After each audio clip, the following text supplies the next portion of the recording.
जंग जो है वो हथियारों से नहीं हौसलों से लड़ी जाती हैं, और हौसले ईरान के इतने बुलंद हैं कि अगर कई 100 साल जब तक वो जीवित हैं तब तक भी जंग चली तो वो अपना सर कलम करा सकते हैं, लेकिन सर को झुका नहीं सकते। और ये बात आपने बाबा रामदेव को भी सुनी होगी, उन्होंने भी बोला कि प्रॉफिट मोहम्मद साहब को मानने वाले लोग हैं, ये लोग झुक नहीं सकते।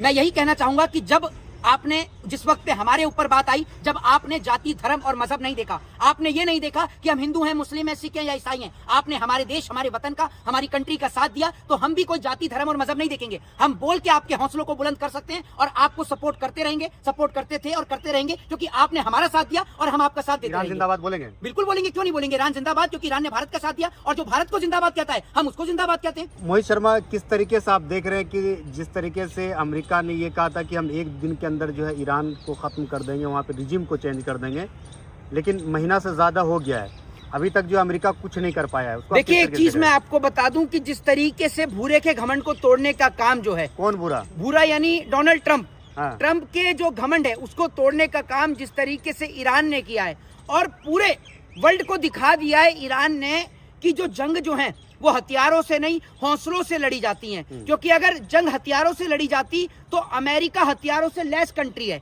इतनी पावरफुल कंट्री, इतने स्ट्रांग हथियार अमेरिका के पास में कि आप और हम सोच नहीं सकते। वो हथियार हैं अमेरिका के पास, लेकिन आप ये सोचिए कि उन हथियारों को मात देने का काम ईरान कर रहा है। आप ये सोचिए लाखों डॉलर के अमेरिका के पास हथियार, लाखों डॉलर्स की मिसाइल, लाखों डॉलर्स के टैंक, उनको ध्वस्त सिर्फ चंद डॉलर्स की जो मिसाइल है, बैलिस्टिक मिसाइल, उससे ईरान जो है वो अमेरिका जैसी पावरफुल कंट्री, इजराइल जैसी टेक्निकल कंट्री, दोनों को मुंह तोड़ जवाब देने का काम कर रहा है। इजराइल ने ये सोचा कि जिस तरीके से उसने फिलिस्तीन के अंदर छोटे छोटे मासूम और बेरहम बच्चों को मारने का काम किया, वो ये सोच रहा कि जैसे उसने फिलिस्तीन के ऊपर हमला कर दिया ऐसे ही वो ईरान के ऊपर भी हमला कर देगा। लेकिन अब कहानी उल्टी पड़ गई है।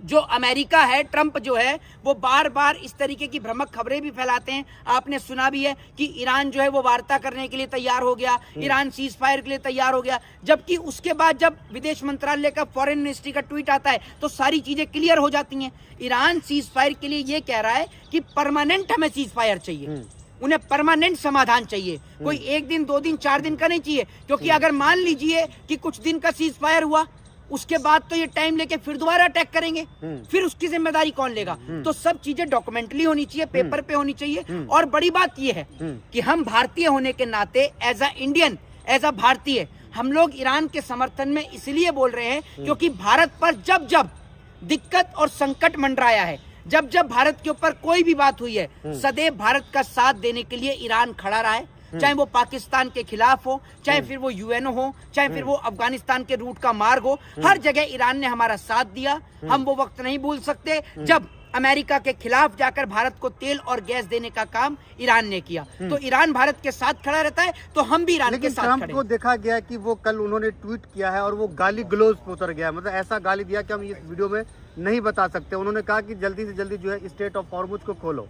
देखिए एक चीज मैं आपको बता दूं, ये मेरी एक अपनी पर्सनल और अपनी एक निजी राय है, ठीक है। मुझे ऐसा लगता है कि ये जो सारी चीजें हो रही हैं, क्योंकि भूरा भी कभी नहीं चाहता, भूरा इतनी बड़ी पड़ी लकड़ी नहीं उठाएगा कि क्योंकि भूरा को ये पता है कि ईरान जो है वो उसको चकनाचूर कर देगा। भूरा के घमंड को तो ईरान ने तोड़ ही दिया है। तो मैं आपको एक बात बताऊं, मुझे ऐसा लग रहा है कि ये जो वॉर हो रही है, ये दबाव सारा एपिस्टीन फाइल का है। एपिस्टीन फाइल के चलते ही, क्योंकि भूरे का भी नाम है एपिस्टीन फाइल में, उन्हीं के जो एक सांसद हैं अमेरिका के, उन्होंने बताया कि भूरा का नाम कई बार एपिस्टीन फाइल में लिया गया।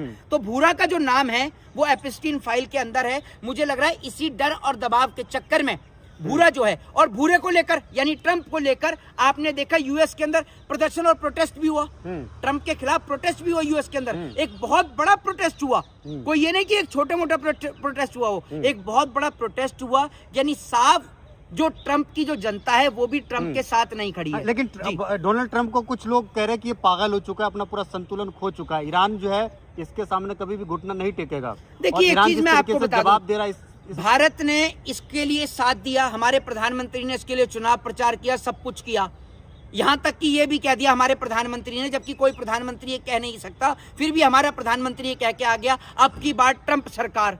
तो आप ये सोचो, जब भूरे ने भारत को धोखा दे दिया टैरिफ लगाकर, तो भूरा किसका सगा होगा? आप ये सोचिए ना।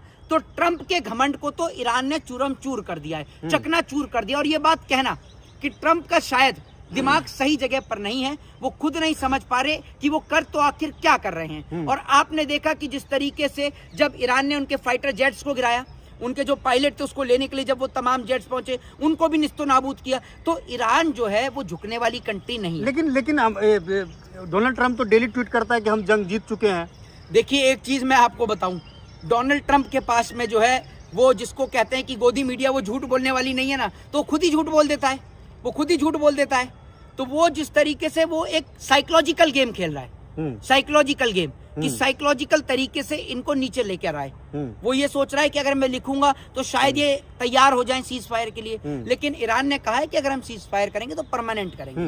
लेकिन आपको नहीं लगता है कि जिस तरीके से अमेरिका ने इस जंग को शुरू करके गलती की है, उसी तरीके से ईरान जो है सीज फायर ना करके गलती कर रहा हो? देखिए एक चीज मैं आपको बताता हूँ, उनके नेता आयतुल्लाह खामनाई साहब को जिस तरीके से उनकी शहादत हुई, उनके साथ उनके परिवार के अन्य कई लोगों की जान भी गई। तो आप मुझे एक बात बताइए, किसी परिवार के आप घर परिवार के मेन मुखिया हेड को आप खत्म कर देंगे और उसके बाद आप कह रहे हैं कि वो गलत है। आप इतने बेदर्द और बेरहम लोग हो, आप इतने बुज़दिल और कायर लोग हो कि आप छोटे छोटे मासूम बच्चों के ऊपर जो हथियार चलाते हो। आपने देखा नहीं, पहले फिलिस्तीन के अंदर बच्चों को मारा गया और फिर ईरान के अंदर जो छोटी छोटी मासूम बच्चियां पढ़ रही थी, मिनाब शहर में, हाँ मिनाब शहर जो ईरान का ही तो शहर है, तो वहां पर उन मासूम बच्चियों के जो स्कूल है उनका, उस पर बम गिराया गया। तो आप तो इतने बुज़दिल और कायर लोग हो, क्योंकि किसी भी जंग में औरतों को और महिलाओं को नहीं मारा जाता, बच्चों को और महिलाओं को नहीं मारा जाता, लेकिन ये तो कायर लोग हैं। इजराइल भी कायर है, बुज़दिल है, तभी तो फिलिस्तीन के मासूम और बेरहम बच्चों को मारने का काम करता है। लेकिन वही अमेरिका जो है पूरी दुनिया में इंसानियत और क्या नाम है डेमोक्रेसी की बात करती है। कैसे कर लेगा? इनका एपिस्टीन फाइल के अंदर इनका नाम है और ये कहां से डेमोक्रेसी की बात कर लेंगे? ये सोचना चाहता, ये दिखाना चाहता है कि मैं वर्ल्ड की सुपर पावरफुल कंट्री हूँ, मेरे से ऊपर कोई ना हो। लेकिन मैं बता दूं, एक छोटी सी कंट्री, एक छोटे से मुल्क ने इसको अंदर तक हिला कर रख दिया। तो क्या लग रहा है कि ये सुपर पावर का जो है अब वो ये पूरा जो नाम है वो खत्म होने वाला, कोई और सुपर पावर? देखिए मैं आपको बता दूं, सुपर पावर का नाम तो खत्म कर दिया। जो एक ट्रंप नाम का, एक बुरा नाम का, एक यूएस नाम का जो डर लोगों के मन में, जो कंट्रियों के मन में था, वो सब खत्म हो गया। अब अगला सुपर पावर कौन है? क्या हमारा भारत है, ये चाइना है? देखिए वो मैं आपको, वो चीज एक अलग अन्य विषय है, बट सबसे बड़ा विषय यहाँ पर ईरान को लेकर है। और मैं यही कहना चाहूंगा कि अभी भी यूएस के पास वक्त है कि परमानेंट सीज फायर कर ले। एक आखिरी सवाल लेना चाहेंगे कि ईरान कब तक घुटने टेक देगा? ईरान, मैं आपको बता दूं, मैंने आपसे क्या कहा कि जंग जो है वो हथियारों से नहीं, हौसलों से लड़ी जाती हैं। और हौसले ईरान के इतने बुलंद हैं कि अगर कई 100 साल जब तक वो जीवित हैं तब तक भी जंग चली तो वो अपना सर कलम करा सकते हैं, लेकिन सर को झुका नहीं सकते। और ये बात आपने बाबा रामदेव को भी सुनी होगी, उन्होंने भी बोला कि प्रॉफिट मोहम्मद साहब को मानने वाले लोग हैं, ये लोग झुक नहीं सकते। और यही है, उनके हौसले बुलंद हैं। भारत ने उनका साथ दिया, भारत का नाम लिखकर, थैंक यू फॉर इंडिया लिखकर मिसाइलें छोड़ी, मिसाइलें दागी और उनको जवाब दिया। और इसीलिए भारत के लोगों के लिए उन्होंने हार्मोज के रास्ते को खोला, गैस और तेल को भेजने का काम किया। सर तो कलम कर रहे हैं, लेकिन उनके वही मारे तो जा रहे हैं ना, वहाँ के लोग खामनेई साहब को मार दिया, ऐसी और कई मिनिस्टर को वहाँ के मार दिया गया, बड़े चेहरों को मार दिया। देखिए ऐसा है, जब जंग होती है तो नुकसान तो होता ही है। तो और जंग नहीं हो रहा, अमेरिका का तो नहीं हो रहा है। कैसी बात कर रहे हैं? आपको दिखाकर थोड़ी होगा। वो जो इतनी बड़ी बड़ी जो बैलिस्टिक मिसाइलें जो छोड़ी जा रही हैं, वो बैलिस्टिक मिसाइलें क्या उनका तोड़ है?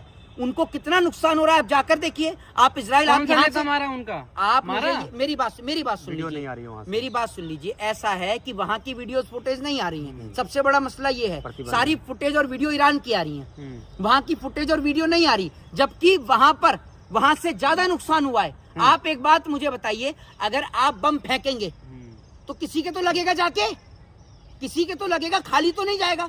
और वो इतनी सारी बैलिस्टिक मिसाइलें चल रही हैं तो नुकसान तो उनके पास आयरन डोम है, उनके पास जो है, मेरी बात सुन लीजिए, मैं ये कहना चाहूंगा, महंगे इंटरसेप्टर है, उससे पूरा मिसाइल को रोक दे रहा है। आप एक बात मुझे बताइए, यूएस के पास जो हथियार हैं वो सेकेंड वर्ल्ड वॉर के बार के हैं हथियार, उसके बाद वो हथियार अपडेट ही नहीं हुए। जबकि ईरान पर जो हथियार हैं वो हथियार नई जनरेशन के हथियार हैं, वो कम पैसों में ज्यादा पावरफुल हथियार हैं। तभी उनके करोड़ों रुपए के, करोड़ों डॉलर के जो हथियार हैं उनको निस्तो नाबूद करने का काम ईरान कर रहा है। अच्छा, एक आखिरी सवाल लेना चाहेंगे, जितने भी मिडिल ईस्ट की कंट्री है वहाँ पे अमेरिका का बेस बना हुआ है। अब ईरान जो है, जब ईरान के ऊपर हमला हुआ, आयतुल्लाह खामनेई मारा गया, तो ईरान जो है अब उनके ऊपर हमला कर रहा है, उसको आप किस तरीके से देख रहे हैं? देखिए, मैं एक चीज ये कहना चाहूंगा। पहली बात तो ये है कि जब आयतुल्लाह खामनेई साहब की शहादत हुई, ईरान की ना तो यूएस से और ना इजराइल से कोई जंग नहीं थी। उसने सिर्फ ये देखा, इंसानियत और मानवता के चलते फिलिस्तीन में छोटे और मासूम बच्चों को गाजा में मारा जा रहा था। उन्होंने उसी की वजह से उस जंग को लिया, और उसका साथ तो यूएई को, कतर को, सऊदी को, सबको देना चाहिए था। लेकिन आज वो सब लोग पीछे खड़े हुए हैं, सिर्फ अकेला आगे ईरान खड़ा है। लेकिन जंग मैं फिर कहूंगा कि हौसलों से लड़ी जाती है, हथियारों से नहीं, और हौसले अभी भी बुलंद हैं। एक आखिरी सवाल आपसे लेना चाहेंगे, वीडियो खत्म करेंगे। ईरान, मोहित शर्मा एक हिंदू धर्म से है, लेकिन कुछ देखा गया कि यहाँ के जो लोग हैं वो इजराइल को अपना फादरलैंड कह रहे हैं, इजराइल को अपना बाप मान रहे हैं। किस तरीके से आप देख रहे हैं जो लोग फादरलैंड कह रहे हैं इजराइल को? देखिए, मैं आपको बता दूं, इजराइल को फादरलैंड सिर्फ वही लोग कह रहे हैं जो लोग, मैं आपको बता दूं, जिन लोगों ने भारत देश के इतिहास को नहीं पढ़ा। भारत देश के इतिहास को पढ़ने वाला कोई भी व्यक्ति इस तरीके की बात को नहीं कह सकता, क्योंकि ईरान तो हमेशा भारत के साथ खड़ा रहा। ईरान ने भारत का साथ दिया, और आज जब कई कंट्रियों के लिए उस रास्ते को बंद कर दिया गया, लेकिन भारत के लोगों के लिए खोला गया उस रास्ते को, और भारत के साथ हमेशा ईरान खड़ा रहा। ईरान को क्या कहना चाहेंगे? एक हिंदू लड़का, एक भारतीय लड़का ईरान से क्या कहना चाहेगा?